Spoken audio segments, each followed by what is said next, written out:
आज डिस्क्राइब करबा जाउछि। प्रथम हम जानबा ग्रीन हाउस कोन। ग्रीन हाउस होउछि सबुज कोठरी। सबुज कोठरी होउछि काच निर्मित एक घर जहा भीतर गछ माननको चाष करा जाय थाए।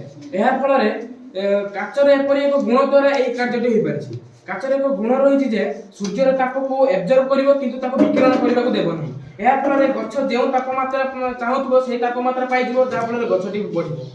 किंतु वर्तमान हम जदि देखिबा किंतु वर्तमान किछि से पृथ्वी को ग्रीन हाउस इफेक्ट सह तुलना करा जायछि। ग्रीन हाउस इफेक्ट कोन? ग्रीन हाउस इफेक्ट होछि एपरि एक प्रक्रिया जहा कि सूर्य थारु तापमात्रा ग्रहण करे किंतु विकिरण करि पारे नहीं। एहा द्वारा तापमात्रा ग्रहण करिबा द्वारा पृथ्वी पृष्ठ आज पूरा उत्तप्त हो जायछि। एही उत्तप्त होबा द्वारा पृथ्वी एक उत्तप्त ग्रह हो जायछि जहा फल रे आजिर प्राणी माने बसवास करिया पई समानक पई असुविधा होछि। वर्तमान देखिबा यह किपरि कार्य करे। यह प्रथमे आमे जदि आजिकाली जीवन रे अनेक गाड़ी मोटर चलुछि, अनेक प्रकार वायुमंडल दूषित होछि। वायुमंडल दूषित होछि जो हमरा दुई भाग रे विभक्त करा जायछि, प्राकृतिक और कृत्रिम। प्राकृतिक होछि अग्नि उत्कीर्ण होछि, बन्या अरण्य पुड़ी द्वारा मध्य होछि, आ किछ होछि कृत्रिम उपाय।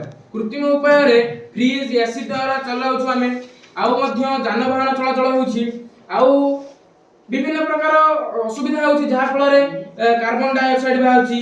फ्रिज एसी माने सीएफसी क्लोरोफ्लोरोकार्बन बाहरछि।